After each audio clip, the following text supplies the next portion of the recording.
Assalamualaikum warahmatullahi wabarakatuh. Halo, selamat siang teman-teman. Berjumpa lagi dengan saya Abi di program Bahas Quran. Seperti biasa, di pertemuan lalu saya sama sahabat saya membahas Al-Quran dari mulai surat Al-Baqarah. Dan ini bukan sok-sokan, tapi sebenarnya sharing aja kepada teman-teman semua, atau paling tidak kami mencari ruang untuk ngobrol bagaimana Al-Quran itu dipandang sebagai sumber hikmah atau sumber pelajaran atau bimbingan dalam kehidupan kita. Jadi tidak berlama-lama saya akan nyambut sahabat saya Ustadz Andi, Mas Andi, yang beliau adalah seorang pengajar Quran di sebuah pesantren. Silakan Mas Andi masuk. Wah, makasih Mas Andi sudah datang. Ini dipakai dulu biar kedengaran. Kedengeran nggak ya? Halo Mas Andi. Halo apa Mas kabar? Andi. Alhamdulillah Gimana? baik. Alhamdulillah. Apa nih kesibukan nih? Kesibukan sih? Ya seperti biasa hari-hari di pondok pesantren, mengajar, memperhatikan kegiatan-kegiatan santri. Ya begitulah Mas. Seru di pesantren ya? Saya dulu soalnya kan juga di pesantren ya. Jadi, kalau kata Poso nih, kalau kita menganggap bahwa masa kecil itu lebih enak daripada masa sekarang, berarti kita nggak grow up. maksudnya gimana? Kalau masa lalu itu lebih indah daripada masa sekarang, berarti kita stagnan. Stagnan. Tapi kalau masa sekarang lebih indah daripada masa lalu, berarti kita grow up. Artinya ketika di pesantren itu Asal grow up. grow up. Oke. Menyenangkan. Menyenangkan ya. Menyenangkan banget. Oke Mas Andi, terima kasih ya udah datang lagi. Terima kasih Mas Abi telah kita ini Ya, keren teman-teman. banget sih ini kesempatan buat kita berbagi, bercerita dan hal-hal yang menarik dari Al-Qur'an. Ya, betul. Karena kenapa Mas Andi, saya pingin bahas ini, kan kita sering ya belajar tafsir, Iya. belajar terjemahan, apalagi kan kalau baca terjemahan kita sering kesulitan. Ini maksudnya apa, ini terjemahnya gimana. Bahkan kadang juga kan kalau baca terjemahannya, itu seringkali karena nggak ngerti bahasa Arab, itu kita taken for granted aja gitu artinya. Dan kalau kita tidak punya basis pengetahuan yang cukup untuk mengartikan Quran, balik lagi nanti Qurannya ke sejarah lagi. Betul. Gitu. Jadi kalau kemarin juga saya sempat ngobrol-ngobrol dengan sahabat gitu, ngajar gitu. Ya kalau baca Quran semuanya tentang sejarah. Nah gimana sejarah itu bisa kontekstual, ini perlu kita ngobrolkan gitu ya. Dan di pertemuan lalu teman-teman, kita udah bahas tentang surat Al-Baqarah, ayat 1 sampai 2 ya. Ayat 1 sampai 3. Alif Lam Mim, zalikal kitabu la raiba fihi hudal lil muttaqin alladzina yu'minuna bil ghaibi wa yuqimunas sholata wa mimma razaqnahum yunfiqun. Dan di pertemuan lalu juga, ini kita masih ngomongin di awal banget nih Andi nih ya, tentang kualitas orang-orang yang bertakwa. Kalau teman-teman masih ingat, yang pertama adalah percaya kepada yang gaib, kedua adalah mendirikan sholat, dan yang ketiga adalah berderma atau berzakat. Diulang sedikit, Sadandi. Jadi ini kualitas daripada orang-orang yang bertakwa. Nah, orang bertakwa itu kan sebenarnya gampang banget sih. Orang bertakwa itu orang yang tidak pernah ragu dan selalu mendapatkan petunjuk dalam hidupnya. Ya. Jadi nggak usah nanya lagi apa sih orang bertakwa. Itu jelas bahwa orang yang tidak memiliki keraguan apapun dan juga selalu mendapatkan petunjuk dalam hidup ini. Kan itu yang paling banyak problem kan dalam kehidupan Mas Abi. Kita ragu akan apa yang kita pahami, kita ragu pada orang lain, kita ragu kepada diri kita sendiri, kita ragu kepada segala hal, tidak ada pegangan gitu. Ya, kalau sama Tuhan ragu nggak kira-kira? Banyak orang yang ragu, misalnya nih, nyumbang, misalnya 5 juta untuk pembangunan masjid, katanya kan dilipat gandakan 10 kali lipat. Terus nanya, mungkin 1 bulan, saya percaya Tuhan. 5 tahun, 5 juta kemarin kemana ya? Hilang ya? Kok belum balik gitu? Belum balik. Karena pada saat dia bersedekah, dia ngarep kali ya? Ya, dia ngarep. Orang bertakwa nggak pernah ngarep. Betul, dia nggak pernah berharap kan. Jadi karena memang itu dari dalam. Jadi kan sekarang kan pengetahuan kita kan semua dari luar, kita timbun masuk dan itu kita jadikan pegangan. Padahal kalau orang bertakwa itu pengetahuannya dari dalam. Jadi dia ada kayak warning dari dalam yang ngasih tahu. Gitu. Jadi kalau tadi ngomongin tentang sedekah, kemudian nanya kita kemana nih sedekah nggak ada fungsinya. Ya balik lagi sebenarnya orang yang bertakwa itu nggak pernah ngomongin apa yang dikeluarkan. Iya. Kalau dia sudah bersedekah, ya dia serahin sama Tuhan. Iya. Kalau dia sudah mengeluarkan infak, kan salah satunya adalah infak, maka dia menyerahkan. Saya ingat juga ini teman-teman, kalau berdoa kemudian kita masih ngarep doa kita cepat terkabul, itu belum menjadi orang takwa. Kenapa? Karena kalau berdoa ngarep doanya dikabul, itu pasti nggak dikabul. Begitu berdoa kemudian udah nggak ada lagi dikabul atau enggak, terserah Tuhan aja. Nah, biasanya itu udah mulai menyerahkan, itu kan namanya surrender ya, nyerah gitu, benar. Menyerahkan sama Tuhan. Karena yang mengabulkan semua keinginan ataupun munajat apapun itu kan Tuhan. Apa misalnya Mas Abi lihat nggak nih korelasinya dengan hukum energi gitu? Nah itu gimana? Misalnya kalau seseorang berdoa itu kan setelah berdoa dia lepaskan doanya ke semesta. Kalau dia masih pegang itu kayaknya belum ngelepasin energinya gitu, sehingga energinya belum inline dengan semesta, sehingga masih sulit untuk diatur. Bagaimana menurut Mas Abi itu? Saya setuju sekali, apalagi kan memang kita nggak pernah ya mempelajari filosofi doa itu kayak gimana, sains doa itu kayak gimana. Nggak pernah. Makanya nggak pernah terkabul. Susah banget doa terkabul gitu, karena nggak pernah inline dengan filosofinya. Contohnya aja, kalau kita bawa proposal ke kantor, kemudian proposalnya masih kita pegangin, nggak dikasih lepas, ya nggak bisa dikabulkan. Pokoknya kalau udah bikin proposal, kasih ke kantor, ya biarin, atau kasih kemana, biarin, lepasin, gak usah mikir lagi. Nah, itu keajaibannya nanti terjadi. Sama Mas Andi, saya doa itu dilepasin aja. Lepasin, jangan diharap-harap, dikabul atau enggak, bukan lagi permasalahan, tapi kita justru, apa istilahnya? Saya mengistilahkannya itu netral gitu. Netral aja udah, selesai gitu. Kenapa? Karena pada saat kita berdoa, state of berdoa kita kan kekurangan. Iya betul. Lag kan? Berarti kan kalau hukum energinya rendah gitu. Benar. Rendah. Kalau energinya tinggi, ya nggak berdoa pun biasanya menarik kan gitu. Nah itu mungkin jadi salah satu ciri orang yang bertakwa juga. Seorang bertakwa, selain tadi percaya sama yang gaib, kedua dia juga terhubung dengan kesadaran dengan Tuhan. Yang ketiga, kalau terhubung dengan kesadaran, dia pengaliran itu dalam bentuk berbagi. Dan ketika berbagi nggak ada keraguan karena pasti alirannya tuh lancar gitu. Kalau kita kan misalnya gini ya, tahu hukum tentang pertukaran, hukum tabur tuai, hukum karma, kita kan tahu semua ya. Tapi ada rasa-rasa benar nggak ya nih, benar nggak ya? Itu cara ngatasinya gimana? Kalau saya sih biasanya cara ngatasinya nulis keinginan-keinginan, terus saya keinginan itu saya baca, terus saya bakar. Dibakar? Nulis nih. Nah, terus misalnya saya pingin Range Rover. Range Rover gitu misalnya. Range Rover, pengen mobil. Iya. Terus pengen umroh atau pengen apa, terus ditulis, terus? Habis itu ya saya nunggu waktu yang tepat, saya bakar dengan penuh keyakinan gitu. Nah, saya harus semua keinginan saya itu saya harus tulis terus. Jadi tulis, lempar terus gitu. Jadi memang menghilangkan keraguan itu dalam hidup ini itu memang sebuah proses tantangan yang besar gitu dalam hidup ini. Sehingga timbul yang namanya keyakinan gitu. Nah, ini makanya bagi orang yang sudah mampu bertakwa, dia mampu melihat aturan semesta. Jadi kalau menurut aku salah satunya adalah orang bertakwa itu orang yang mengerti aturan semesta. Aturan tabur tuai dan segala hukum pertukaran, vibrasi dan segala hal. Sehingga dia tidak takut untuk menghadapi kehidupan.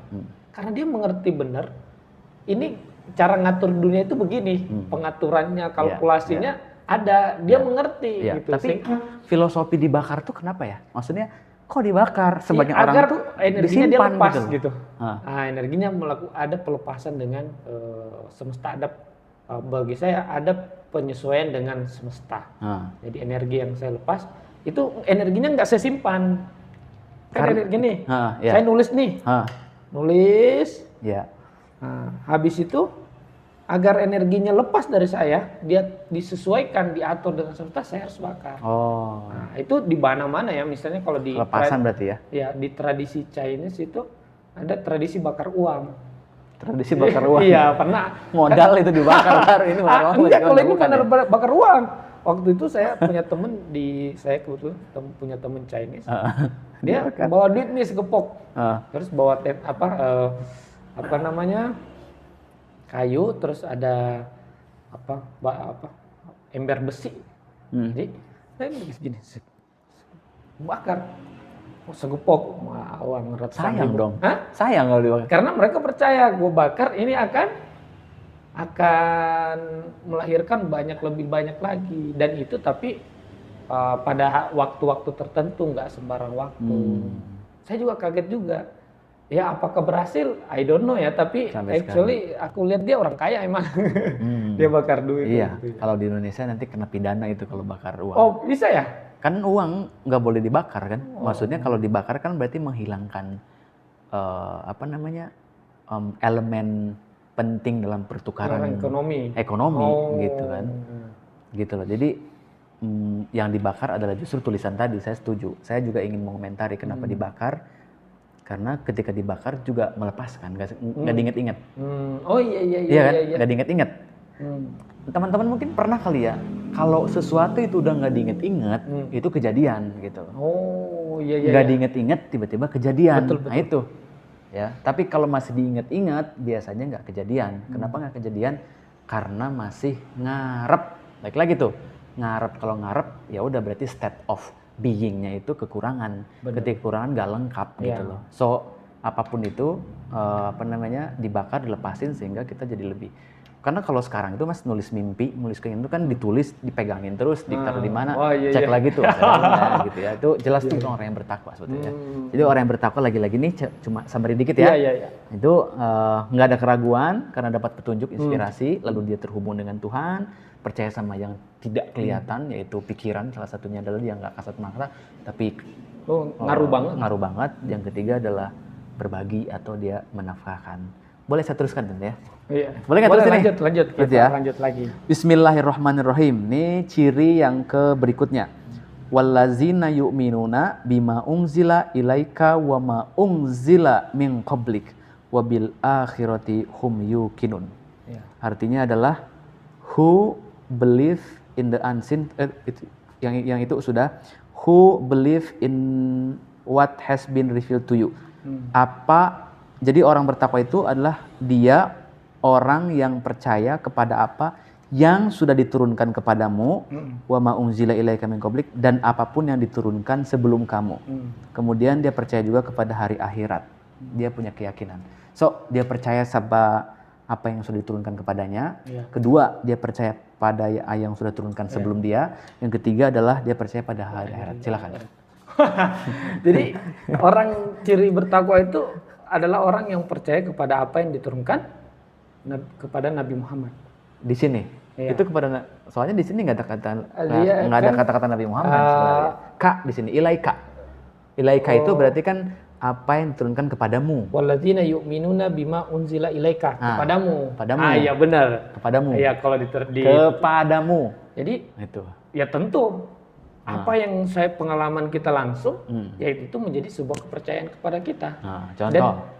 Misalnya saya nih, saya kan ada lubang di gigi. Lubang di gigi itu, ketika kita punya lubang pertama kali di gigi, Mas Abi udah punya nggak lubang di gigi? Punya sih kayaknya. Punya. Saya udah punya lubang di gigi. Ya, terus? Saya percaya, tiba-tiba pengetahuan datang, ini tanda kamu udah berumur.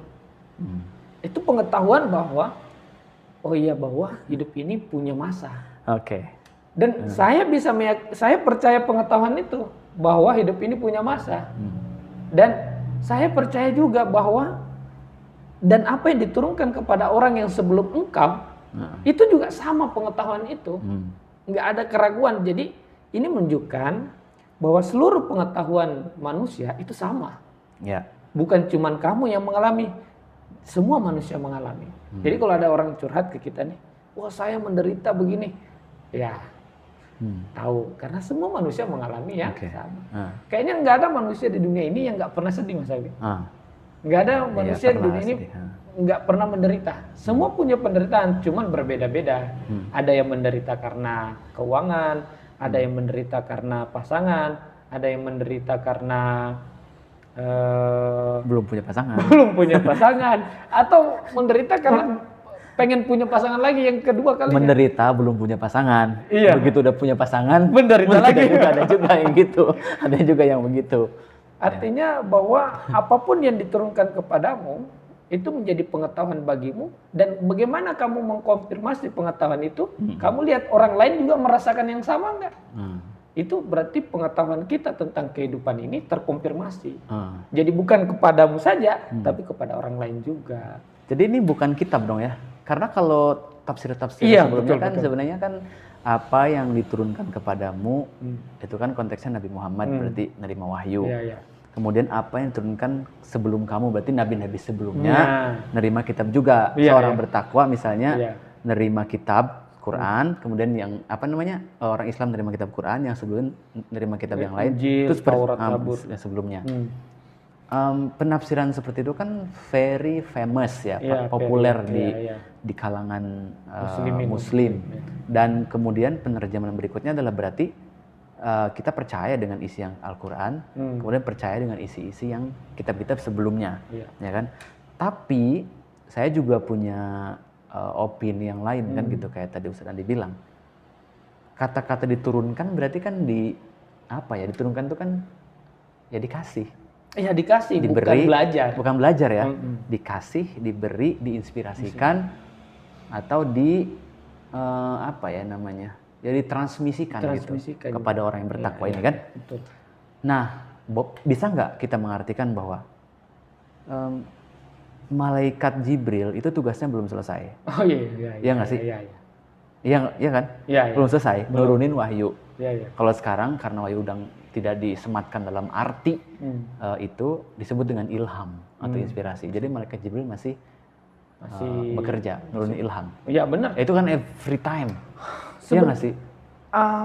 Mungkin begini pertanyaan kalau saya. Apa sih yang dianggap filosofinya kan begini, kan biasa kita apa yang terjadi di luaran terjadi juga pada dalam diri kita. Iya. Yang pertanyaannya kita, diri kita yang mana yang kamu maksud? Iya. Diri kita itu bukan cuma fisik ini, lapisannya begitu banyak. Bahkan lapisan terakhirnya seluruh semesta ini diri kita.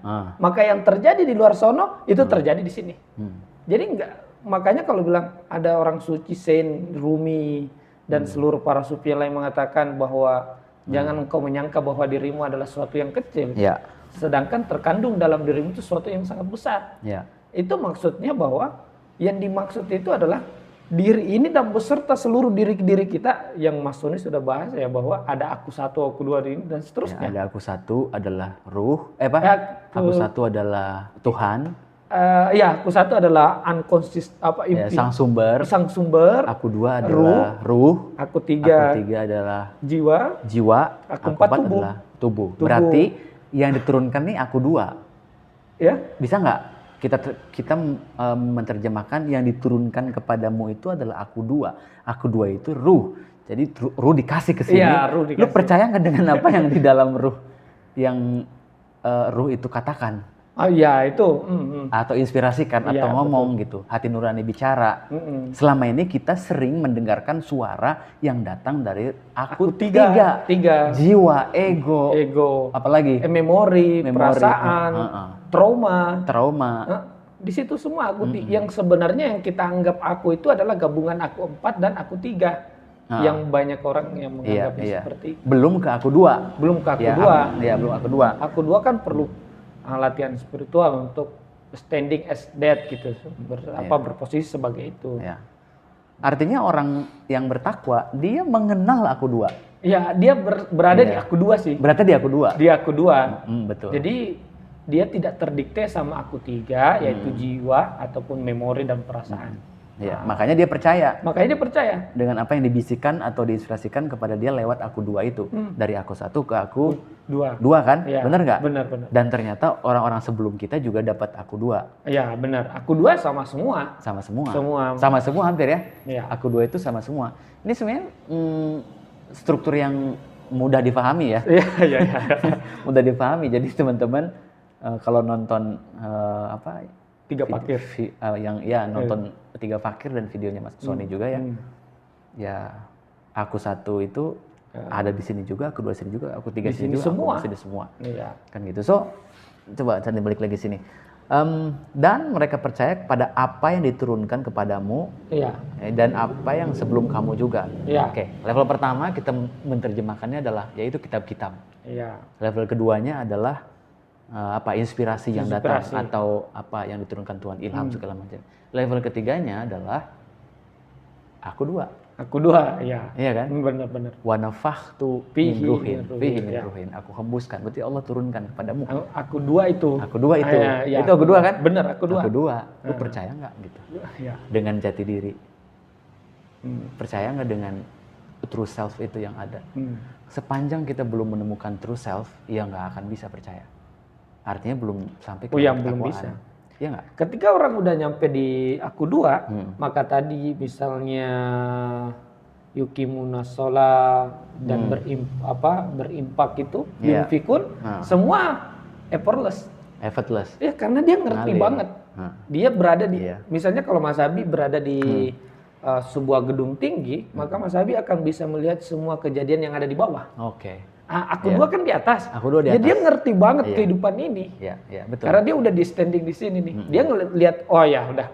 Makanya ada orang butuh, langsung ngasih. Nggak bertanya, nggak perlu lagi bertanya karena dia pengaliran ya. Ngerti banget.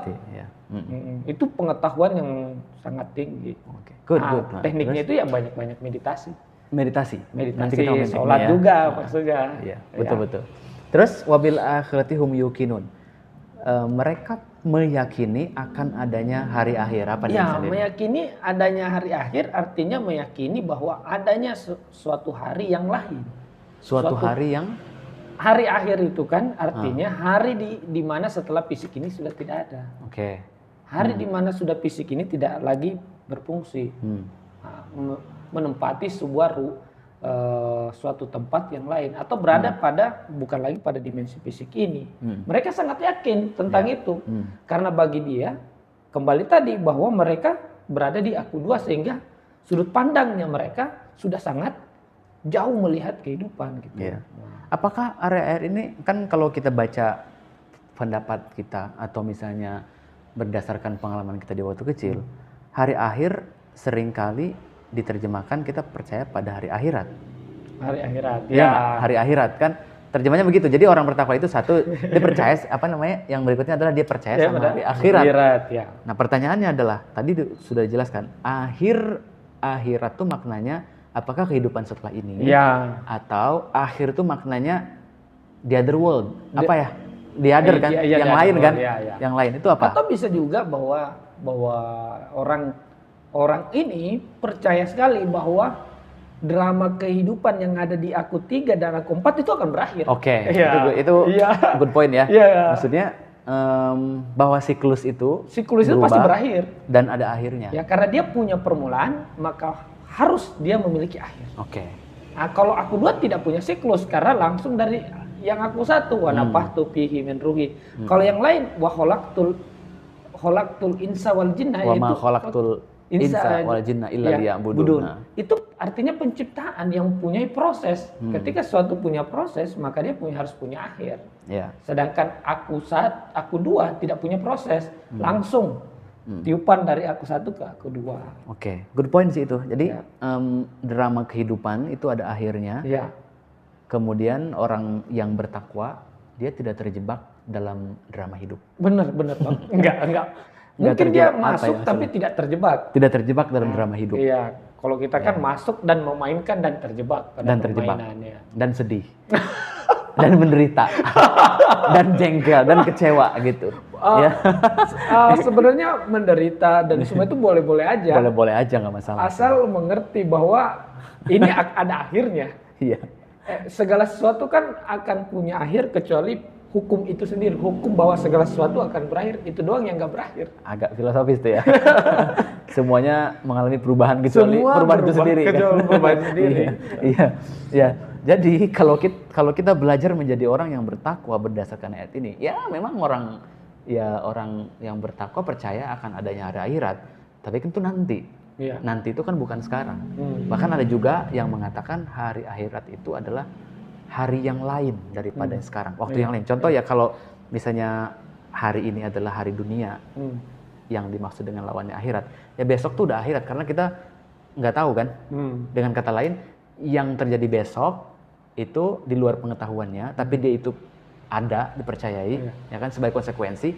Artinya kalau hari ini kita berbuat sesuatu yang kurang baik, besok akan menuai akibatnya. Kalau hari ini berbuat yang itu hari yang lain itu. Hari yang lain kan? Iya, Dan itu sebuah kepastian. Kecuali di aku 2. Selama di aku 3 dan aku 4, hukum karma yang ini akan ada. Drama hidup tadi akan ada. Makanya ada sebuah istilah gitu, Mas Andi. Orang yang fokus pada supremasi ilahi atau pada keilahian di dalam dirinya, dia tidak memerlukan drama dalam hidup. Dia nggak butuh drama dalam hidup, karena semuanya pengaliran. Benar. Ya kan, karena semuanya adalah, ya aku udah diatur Tuhan.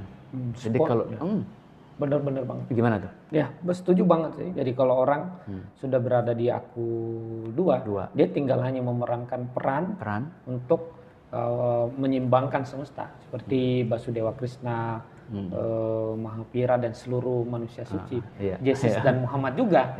Sebagai orang yang sudah di aku 2, dia hidup, makanya misalnya Nabi Muhammad itu umurnya 63 tahun.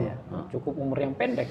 Rata-rata kalau sains yang sudah menunaikan tugasnya itu memiliki umur yang pendek karena peran dia sudah selesai. Saya udah mau selesai nih, udah selesai. Good. Jadi itu ya.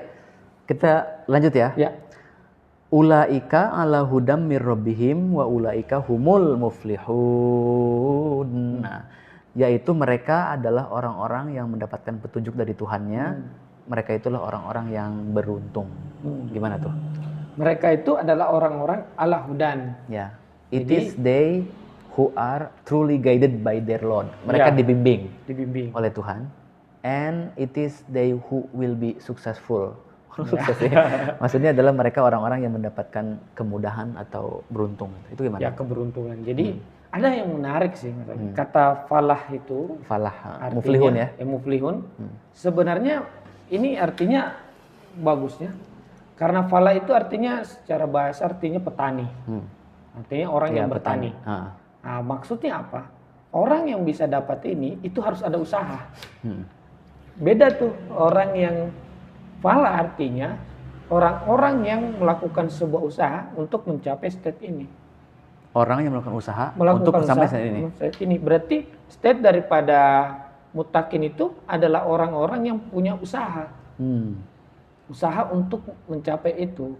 Nah, ini kan akan dibahas terus nanti sampai belakang tentang yang ini, tentang orang-orang yang bertakwa, yang mana mereka tidak memiliki keraguan dan juga mendapatkan petunjuk. Terus apa artinya di situ? Ulaika ala hudan dari Tuhannya. Apa yang dimaksud dengan Tuhannya?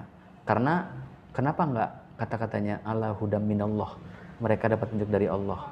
Itu kenapa? Ini agak filosofis sih. Enggak apa-apa. Jadi kalau hudan min rabbihim, karena hudan itu tidak hudan itu kan berarti berasal, jadi kan filosofisnya ya. Jadi sebenarnya Tuhan itu kan tak punya nama dan tak punya bentuk. Tapi ketika dia punya seluruh ciptaan ini ada, maka yang mengatur seluruh ciptaan ini adalah nama-namanya. Maka ketika dikatakan hudan min rabbihim, berarti orang ini berada dalam nama asma Tuhan, yaitu namanya Al-Hadi, pemberi petunjuk. Makanya menggunakan kata rabbihim, yang mengatur mereka itu namanya Al-Hadi. Jadi yang mengatur, yang mengarrange mereka Al-Hadi. Kalau setan itu diatur oleh nama Tuhan, namanya Al-Aziz. Nah, Al-Aziz. Artinya yang maha mulia. Makanya dia nggak mau tunduk, mau tunduk kepada Adam, karena dia ekspresi nama Tuhan namanya Al-Aziz. Sedangkan ini orang-orang yang bertakwa ini berada dalam nama Tuhan Al-Hadi, karena Al-Hudan min Rabbihim. Sebenarnya ini kan kalau orang di orang yang sane, dia mengerti bahwa hidup ini tuh drama dari nama-nama Tuhan. Jadi dia tidak akan begitu mudah tertarik untuk menjudge orang. Ya. Karena setiap orang adalah ekspresi dari nama-nama Tuhan. Ya, oke. Nah, ini juga penting. Penting ya. Artinya bisa nggak sih kita karena ada sebuah pengetahuan juga yang menyatakan bahwa kata-kata Rob itu beda dengan kata-kata Allah. Oh iya, benar. Rob dengan Allah beda. Ya kadang-kadang kita ya Allah gitu. Ya. Tapi saat yang lain ya Robbi. Ya Robbi ya, gitu. Ya. Atau ada juga istilah Robbana atina fid dunya hasanah gitu kan. Atau alhamdulillahi rabbil alamin. Jadi supaya kita nggak keliru, adakah terjemahan yang bisa difahami apa makna Allah dengan makna Rob? Kalau bahasa Indonesia kayaknya saya nggak tahu sih ya. Hampir sama ya? Hampir sama. Disebut Tuhan-Tuhan juga ya, kan? Makanya kalau dalam Al-Quran itu tidak ada orang yang kembali ke Rob. Nggak ada ya? Semua kembali kepada Allah. Inna lillahi wa inna ilaihi raji'un. Kepada Allah lah kita, dari Allah lah kita berasal dan kepadanya pula kembali. Wa ilaihil, dan seluruhnya merujuk kepada Allah, tidak merujuk kepada Rob. Karena Rob itu bukan tempat kembali memang. Kenapa? Rob itu cuma ekspresi dari seluruh keberadaan nama dan bentuk. Oke. Nah, itu ekspresi. Jadi seluruh keberadaan ini adalah ekspresi dari nama-nama. Dan secara bahasa artinya adalah? Rob artinya yang mengatur. Yang jadi mengatur ya. Okay. Kalau kita sekarang lagi diatur sama Al-Alim nih, lagi ngobrol ini. Iya. Ini ekspresi dia. Al-Alim. Iya. Ada yang nyari ada yang ngatur di luar sana misalnya ngatur ekonomi, ya itu ngerti Al-Ghani, kekayaan. Atau Ar-Razzaq. Ar-Razzaq yang dia punya perusahaan, dia pakai Ar-Razzaq. Jadi itu nama khas dari Allah. Iya, nama khas tersendiri ya. Kayak misalnya kalau orang yang sedang butuh rezeki, maka dia berdoanya ya Razzaq gitu kan, ya Razzaq. Kalau Tuhan itu mematikan, dia Al-Maut kan gitu ya. Al-Mumit ya. Al-Mumit ya, Al-Mumit. Jadi mungkin di sini wajar dikatakan begitu karena Robbihim itu kembali kepada peran Tuhan di dalam kehidupan orang yang bertakwa tadi. Iya, betul sekali. Iya kan? Ya. Dia mengatur hubungan, dia mengatur apa yang dinafahkan, dia mengatur juga keimanan dan kepercayaan gitu. Robbihim. That masuk akal karena setiap dari kita kan persepsi tentang Tuhannya berbeda-beda. Beda. Kalau persepsi Tuhannya udah sama, berarti itu Allah. Iya itu. Iya kan? Itu udah absolute being, absolute absolute being ya. Ya udah sama semua gitu. Tapi begitu kita punya pandangan yang berbeda tentang Tuhan masing-masing, itu kita berpegang pada Rob kita masing-masing. Benar. Iya nggak sih? Benar. Saya sekarang misalnya Rob saya adalah contohnya misalnya dalam konteks apa? Al-ilm gitu kan, sedang belajar. Tapi mungkin sebagian teman-teman Robnya bukan al-ilm atau al-alim. Belum. Bukan. Dia misalnya Robnya tentang Al-Ghani. Butuh banget investasi nih, gimana caranya ini kan gitu, Al-Ghani. Atau lagi broken home, maka Robnya adalah apa yang broken home misalnya Al-Kohar mungkin atau apa ya namanya ya. Makanya nonton nanti ini Al-Ilm ini. Karena sedang mencari kan gitu, mencari sebuah jawaban. Gitu ya. Jadi di sini orang yang bertakwa itu mendapatkan petunjuk dari Tuhan yang mereka connect, terhubung dengan apa yang mereka percayai. Betul. Ya gitu ya. Betul. Kemudian itulah orang-orang yang beruntung. Kenapa beruntung itu kenapa? Betul. Kenapa? Karena mereka orang-orang yang bertakwa ini mengerti saya diatur siapa. Jadi dia bisa pindah pengaturan. Kan channel kita kan selalu satu nih. Ya. Orang bertakwa tahu channel. Dia tahu semesta lah. Karena kenapa tahu semesta? Udah di aku 2. Kalau udah di aku 2 kita kan tahu channel. Wah, ganti channel Alil. Kalau kita tidak mengerti ganti channel, maka semesta akan mengatur channelnya. Kalau nggak mau, dia biarkan semesta yang ngatur channelnya. Biarkan Tuhan yang ngatur. Biarkan Tuhan. Kalau orang yang bertakwa, yang tidak keraguan, dia tahu. Ini kayaknya hari ini yang ini nih muncul nih. Makanya kalau ada perasaannya lagi galau, siapa lagi yang muncul ini? Karena kehidupan di aku 3 dan aku 4 itu diatur sama asma dan nama Tuhan dan sifat-sifat Tuhan. Aku keempat, aku 2 itu tidak ada lagi yang mengatur. Itu karena langsung terhubung dengan aku 1. Gitu.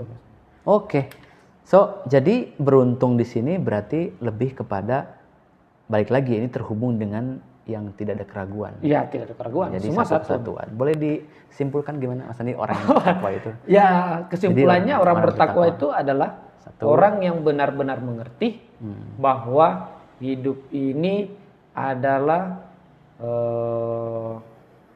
tidak ada orang-orang yang benar mengerti tentang aturan hidup satu. Nah, dia ngerti tadi yang kalau aturan hidup itu bima unzila ilaika. Kemudian ngerti juga kenapa mesti ada pengaliran. Ngerti juga apa-apa yang gaib. Dan juga melakukan ada keterhubungan. Nah, mereka itu kategorinya sebagai orang yang berada dalam petunjuk al-hadi. Nah, maka dari itu min rabbihim, dari pengatur mereka. Nah, pengatur mereka itu al-hadi. Dalam kehidupan ini mereka kan di aku dua kan sebenarnya tidak ada yang mengatur. Ya. Tapi karena dia butuh jiwa dan fisik, maka dia harus punya satu nama yang mengatur. Nah, itulah Al-Hadi. Al-Hadi yang memberikan petunjuk. Memberikan petunjuk. Makanya dia bisa jalan gitu karena dia selalu berada dalam petunjuk. Pertanyaannya adalah kapan kita merasa dapat petunjuk? Pertama pertanyaannya seharusnya bilang bagaimana saya bisa di aku dua. Oke. Karena semua otomatis kalau di aku dua. Oke. Nggak bisa kalau kita selalu dalam memori. Makanya bagaimana? Ya ke aku dua dulu. Semua petunjuk, semua keraguan atau segala persoalan bisa diatasi. Orang yang bahagia. Orang bahagia. Tidak tahu, atau orang yang bahagia adalah tahu kalau dia bahagia. Iya. Iya nggak sih? Iya benar. Orang yang bahagia itu tidak ragu kalau dia bahagia. Oh iya benar. Tapi kalau dia ragu berarti dia nggak bahagia. Oh iya benar. Artinya orang yang dapat petunjuk itu tahu kalau dia dapat petunjuk kan? Iya benar. Nggak perlu lagi nanya apa benar nggak ya? Iya. Itu nggak bisa. Berarti nggak bisa. Jadi kalau masih nanya pasti belum dapat petunjuk. Benar. Iya. Itu nggak dapat gitu. Lah petunjuk kan menerangi. Menerangi. Masih ragu. Masih ragu berarti belum kan? Belum berarti belum. Iya. Itu menjadi titik sentra banget sih. Maksudnya kalau dia betul-betul mendapatkan petunjuk sebenarnya dia nggak perlu ragu dengan apapun itu. Iya. Gitu. Ketika dia makanya harus sering-sering meditasi, sering-sering meditasi lah, sering-sering ke aku dua itu yang paling penting. Baik, Ustaz Andi. Saya summary-kan ya. Ya. Jadi qualities of the believers kalau berdasarkan Quran ayat Al-Baqarah ayat 1 sampai 5 adalah satu, dia kayaknya orangnya itu nggak ragu. Terjemahnya kurang bagus. Quality of believers. Iya, kualitas orang yang percaya. Believers kan emang yang iya kan? Ya nggak sih? Seharusnya apa nih? Kualitas orang-orang yang tidak mengalami keraguan gitu. Mungkin ya semua orang kan punya cara menerjemahkan ya. Maksudnya adalah singkatnya adalah karena di sini kan kata-katanya takwa, jadi ini kualitas orang yang bertakwa. Iya. Gitu ya. Dia terjemahin believers. Ya kan orang yang bertakwa kan believers mungkin. Iya. Believers. Satu, itu orang yang dapat petunjuk, gak ada keraguan. Oke. Kedua adalah dia percaya pada sesuatu yang tidak terlihat. Kalau yang terlihat ya udah percaya. Tapi ada kok yang tidak terlihat, terutama hal yang gaib, terutama yang gaib-gaib di dalam pikiran dia sendiri, kan gitu ya. Ketiga adalah dia terhubung dengan Tuhan melalui ibadah atau sholat, ya kan? Artinya dia tidak terputus koneksinya dengan Tuhan. Yang keempat, dia suka berbagi, dia suka berzakat, dia suka ngasih-ngasih, dia tidak pelit. Yang kelima, dia percaya kepada apa yang diturunkan ke dalam dirinya atau ke dalam batinnya, yaitu ya aku dua mungkin atau apapun bisa dimaknakan sebagai satu bentuk perjalanan memperoleh keimanan dan keyakinan, kan gitu. Terus yang berikutnya adalah dia percaya sama hari akhirat. Akhirat itu yang tadi sudah kita jelasin kan. Hari akhirat adalah hari di mana bahwa segala drama kehidupan itu pasti ada akhirnya. Singkatnya begitu. So don't trap ya, jangan terjebak pada dramanya, tapi tontonlah drama itu sehingga kita bisa jaga dari drama itu sehingga kita nontonin dan asik. Kan kehidupan dunia kan memang drama, panggung sandiwara ya.